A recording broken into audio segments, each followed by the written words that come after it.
podcast is about caffeine. And it's about whether or how caffeine affects anxiety behavior and appetite. This was done in rats, of course. We're was mice. Or mice. Mice, sorry. Okay, whatever. Animals.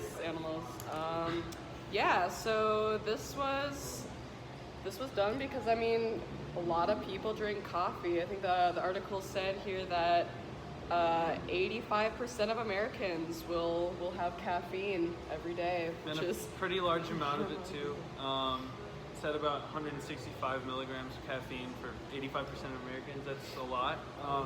So obviously it's a prominent used drug in our society, so research on it, especially the things that it clearly affects, like anxiety and appetite, is pretty important.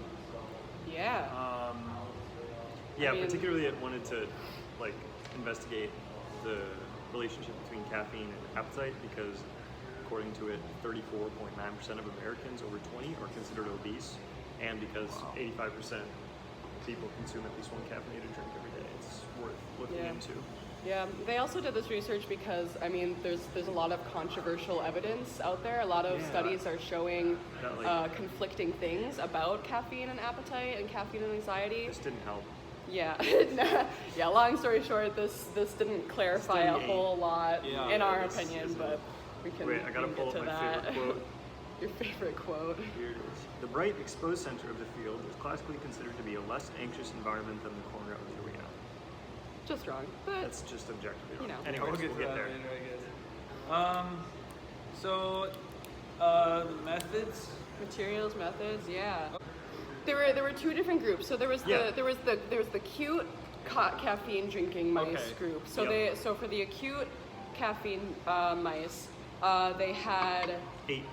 They had 8 mice, right? And they all got the same treatment. So it was a within groups design.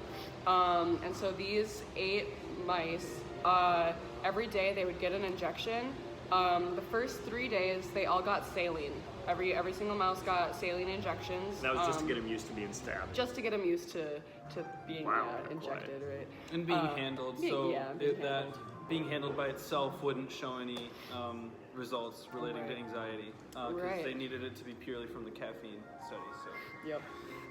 And so then on days 4 through 8, they. Weeks. Oh wait, sorry. No, it's days. On days 4 through 8. All the mice were between 4 and 8 weeks old. Yeah, all the mice were babies, 4 to 8 weeks. But no, on days 4 through 8, the mice received injections of caffeine on every other day. So they weren't getting caffeine every day for 4 or 5 days. They were getting it on the 4th day, the 6th day, the 8th day, and it would be increasing doses of caffeine each time. So it was 6 mg per kg, and then 12, and then 24. And then 24, right? Which was the largest dose. And so they wanted to test that was acute on feeding behaviors and anxiety behaviors, and then the other part of the study was chronic caffeine administration, and for that they used 12 mice, split up into 2 groups, so 6 and 6, which seems stupid. Oddly low groups here. here. The sample sizes for this study were kind of. Yeah, it was a little strange. So we have opinions. We do. We have opinions. But yeah, so the experimental group in this case, the control group got saline for all 10 or 12 days? All 10 days, right? All 10 days. All 10 days. The experimental group got saline the first 2 days, and then saline and caffeine for 4 days, and then the last 4 they only got saline again. So the chronic caffeine mice experimental group were getting caffeine for 4 days straight, and then nothing. And so they attempted. They put them on the saline again to try and measure withdrawal effects afterwards, which is kind of why there was the acute, the chronic, and then the kind of side note of the withdrawal group, which was the same as the chronic group. Yeah. Except that's less important because they didn't really talk about it because nothing happened. Yeah, there was no significant effects with withdrawal, so they didn't really end up focusing on that, even though that was part of their hypotheses. Originally part of one of their. Yeah, so you wanna read off their hypotheses that they had there? There were a couple. There were a couple hypotheses that they had. Well, one was that related to anxiety. One was that low doses of caffeine would decrease anxious behavior, and high doses of caffeine would induce anxious behavior. And for appetite, it was the reverse. So a low amount of caffeine would increase appetite, and a high amount would decrease appetite. Yeah. And they also thought withdrawal would be. In terms of anxiety, their hypothesis was confirmed at the end of the test. Same with appetite, I believe. So high doses of caffeine did result in more anxious behavior, whereas low doses decreased it. Although, kind of a side note, so for this, well, not a side note really, a major issue. The assay they used for this was the open field, I believe it's called, Yeah. with the brightly exposed arena. And that sentence that I read earlier is describing it and is just also factually incorrect, which is kind of disturbing to find in an academically published paper. Also, something I noticed is that when they measured anxious behavior, they talked about time spent in this open area. But with caffeine, you get, kind of hyper. And so I wonder if it was just, I do believe they calculated it in percentages, but there was an interesting graph that showed that they moved way more on caffeine in total. Okay. And so that would probably be part of the. Well, and so the results, they did show a lot of their hypotheses were confirmed with the acute caffeine administration. There was more food intake with the lower doses. So on the days where they got 6 mg per kg and 12 mg per kg of caffeine, they did have quite a significant effect on how much food they ate. After 2 hours. 'Cause After they 2 hours, tested it, yep. After 2 hours and after 24 hours. Yep. Right? Yeah. Yeah. And there was a significant increase in food. Interestingly, though, the 6 mg per kg was the highest amount of food intake, and then 12 was a little bit lower, and then 24 was not significant. It was not significant. It was pretty low compared to the other ones. So that shows the gradual decrease of caffeine dose, decreasing the amount of appetite. Oh, so yeah, I'm looking at it now. So the way that they measured anxiety was entries to the center of the arena, the anxiety-provoking area, the time in the center, and the distance traveled in the center, all of which were higher in caffeine. But again, the total distance traveled was also higher in caffeine. So they didn't measure it in percentages. So I don't know if it was really, that's just something that kind of piqued my interest, because is it really an anxiolytic at small doses, or is it just making hyper? them hyper? Yeah. So they spend more time in there, but they're still spending the same amount of time. Yeah. So I don't know. This whole paper we kind of concluded together was low key junky. A little bit. There are some good aspects to it, but I mean, definitely. especially that. It's not useless. Yeah. Well, it's and the other thing about the way they measured the anxiety-related behaviors is that so much of them are so similar. It was almost like they were trying to find the ones that would show the results. So they were measuring more time in the center, more entries into the center, the distance traveled in the center, and less time in the corner. And all of those to me sound synonymous. They're just slightly different measurements, but they're very, very similar, and it's almost like, okay, well, you're measuring all of these things just to try and hopefully find that a few of them work. That's just kind of what I felt When like. they could all to just me. be sort of explained. So something interesting, the distance traveled in the corner was not significantly different, or statistically significantly different in the saline and the control and the caffeinated mice. So it's kind of like, but did they really find anything though? To their credit though, the caffeine did really seem to put them in the center more, with the entries in the number and the time in the center and the distance traveled in the center all being higher. But I agree that it's kind of weird that they tested for. Right, definitely. One of the hypotheses that they had was that I think in the chronic group, once caffeine administration stopped, that the withdrawal symptoms of the caffeine would result in higher anxious behavior. And I think they found that it didn't really make much of a difference. Not significant, right? Yeah, it wasn't a significant difference Well, when the mice were going through withdrawal, which is pretty surprising, at least to them. that got me thinking, how long did these mice actually really need to be? Were they even addicted to the caffeine at that point? Exactly. It seems They like mentioned that in their conclusion. They were Because like, in the they chronic maybe use, needed- in the chronic use, they really only tested these mice for 4 days straight, and after that, After that, I mean, what is that enough to be addicted to caffeine in a mouse? Maybe. We also observed, sorry to interrupt, this Yeah. is straight from the paper. We also observed that caffeine withdrawal had no effect on the anxiety levels of mice. This is likely due to the dosage of caffeine administered and or the frequency of caffeine administration. Yeah. So basically they're like, yeah, we don't think they were very addicted, so the withdrawal was kind of... This whole paper in general was honestly like kind of surprising to me, just because of the fact that like, I don't know, when I think of caffeine and like drinking coffee, I know that I get hyper, I get kind of anxious, and it's kind of like there's this stereotype, this stigma that caffeine increases your anxiety, and that if you're feeling anxious, you shouldn't have coffee. And so it was kind of strange that they found that at lower doses, like if you have just a cup of coffee, you know, you might actually decrease your anxiety. And so, I mean, interesting that they found this result, but it also kind of makes me wonder, like, the ways in which they went about getting these results. Were these all the best ways to do it? And Definitely. Yeah. Well, and you know, something related to that is, I mean, I found this from the PowerPoint for class. Apparently, different brands have different amounts of caffeine in each of their coffees. So, like Starbucks, apparently in one of their like 16-ounce coffees, it's a ridiculously high amount. Whereas other brands might have lower. Starbucks. So it's Wonder what also Louis hard Vuitton to has. tell exactly how much you're intaking at a time. Right. So there's no like definitive way we can describe the effects of caffeine on people. It's just sort of we're generalizing. Right, or Red Bull is going to have a different effect. Yeah, Right. yeah, exactly. So, excuse me. and I think something How dare we're talking about earlier is that, like the article said, 85% of Americans intake quite a high amount of caffeine per day. So there aren't a lot of people actually drinking low amounts.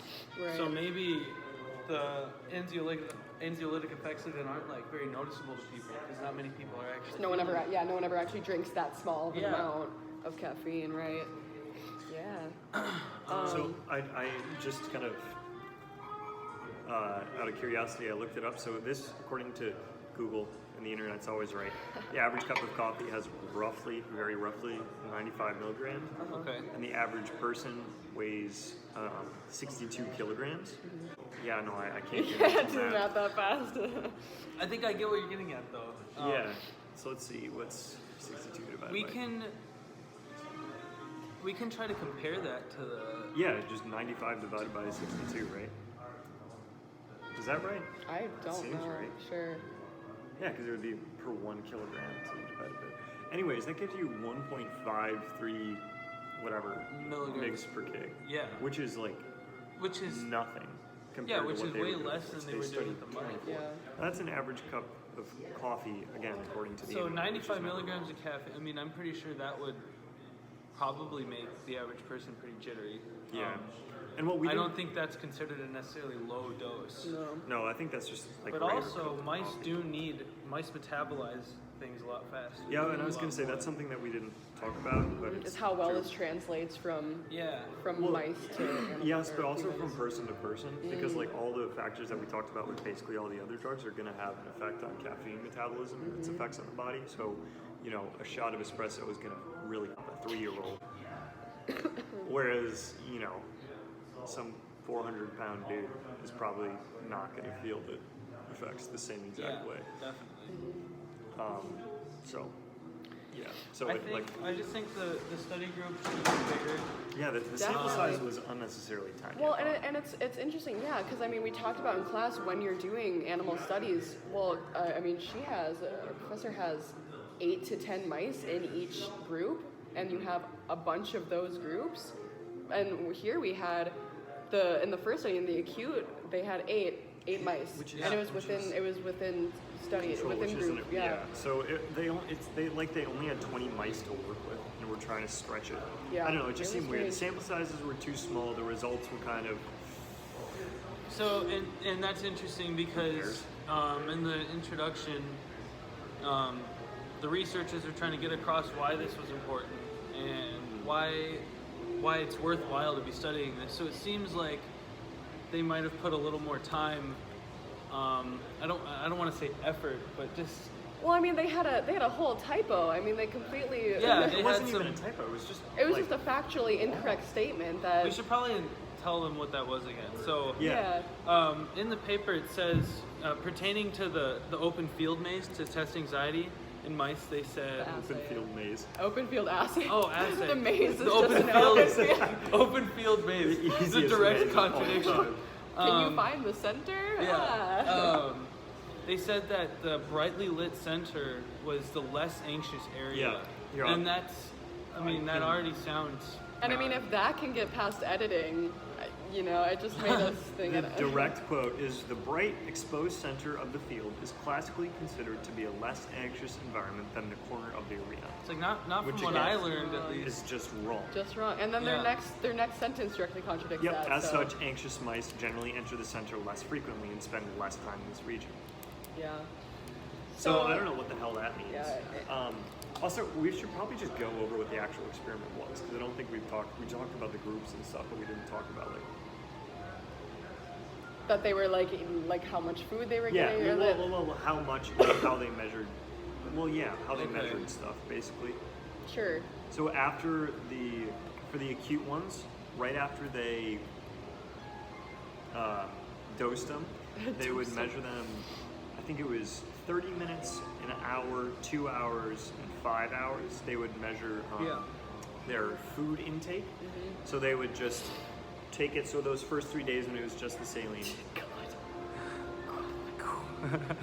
Yeah, we're all drinking caffeine, by the way. Extra credit. Queen of it. Sorry. And we're in loose brew, so you know, extra credit. God. hint, subtle. Oh Hint, my hint. goodness. What was I Yeah. talking about? You're talking about Oh, food yeah. intake, how they So measured. during the saline control timing, they just measured how much food they typically consumed in each of those time frames, and then compared that with the different doses of caffeine after those same amounts of time. And then with the chronic ones, they did that same thing for the first 3 days, and then they just measured it on a kind of a macro scale from 2 hours, but then also for 24 hours. So that Okay. 2 hours, just the initial one after the dosing, and then 24 hours to see kind of how that impacted things. Yep. Again, the mice were only on the caffeine for 3 days. Yeah, and they measured the other thing they talked 4 about days, but 4 never days. really got into because they found no results was body weight. They were measuring Yeah. body weight because of food intake and seeing if the mice actually gained weight. But again, they were only testing them for a little over a week, you know? And it's like if you're gonna be testing that, why not test them for longer with more mice? And it just seems like if you have such a low amount of subjects, your results are going to be And if we much were to- So bigger. yes, I will say the average food intake was measured separately along Yeah. with body weight, but still, But still, yeah. yeah. So interesting. And definitely, if this were done on people, we'd have a larger sample group. Now, I don't know. If, yeah. Well, and the thing is that testing on people would be difficult simply because Exactly. what was nice about having the mice, rhymes, I'm sorry. Wait, what rhymed? Nice, Nice and and mice. mice. I'm sorry, that was so bad. But what was nice about having the mice was that like you could control when they woke up, or I mean not really, but you can control how much light they were getting. You could control That's where actually- they were and everything.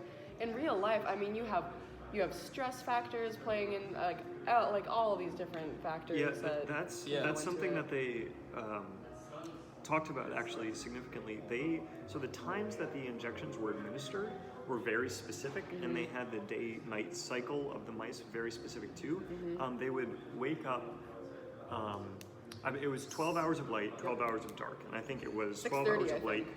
6:30 in the 6:30 a.m., morning. 6:30 So, p.m. and then they would shut it off at 6:30 p.m. How can you can never actually do that with humans Right. and make sure Yeah. all of the And also The the, variables are too- injections were administered variable. specifically at 1:45 and 2:15 for all the days, Yeah. for all the injections. It was like very, very controlled, Yeah. which you can't do. So to try to have, what is it, predictive value, right, from this experiment. validity, yeah. It seems like this is almost maybe too controlled of an experiment, and it also has other issues, To apply such to. as the small sample size and everything. That it just seems like not invalid, but definitely could do more. Definitely could have. Could be more convincing if it, Like, solved. why not use more mice? I just don't see what was so hard about using Maybe more there's some mice. conventions of mice research that we don't know. Yeah. Or Maybe you we can only just use are- Yeah, Professor a Ramos can score tell us of about mice. that, but. Yeah. So there are quite a few limitations, and so as far as the future direction for this type of research goes, I mean, Do it better. I would say, I mean, I hate to just tear the article apart, but No, I think it was that a decent article, and it found some really interesting things. there For were some example, interesting points. Like the 6 mg per kg caffeine dose had a really big impact on the 5-hour food intake. intake. Yeah. So it it looks seems like, here yeah. like it was, okay, 0.3 grams. But that has a p-value of under 0.001. So that was like really consistent yep. and steady that they found that effect was, although small, like that was something that happened. Yeah. So they did determine that, like, for example, like I said, over 5 hours, so with a 6 mg per kg caffeine dose, the mice lowest dose. ate a little more at the lowest dose. And then there was no significant difference at 12 or 24.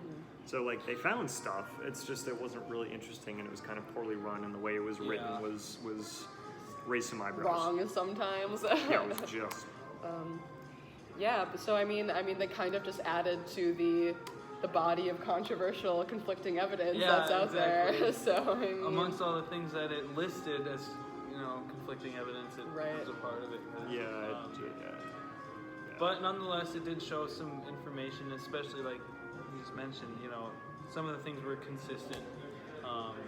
So, I mean, it is credible. in some win ways. some, lose some, I guess. Yeah. yeah, apparently. Is there anything else we need to go over? I don't think so. Let's check how much. 22 minutes? We're No, at I think that's we covered everything. I think that's okay. I think we covered it. Cool. Okay. Is there Goodbye. anything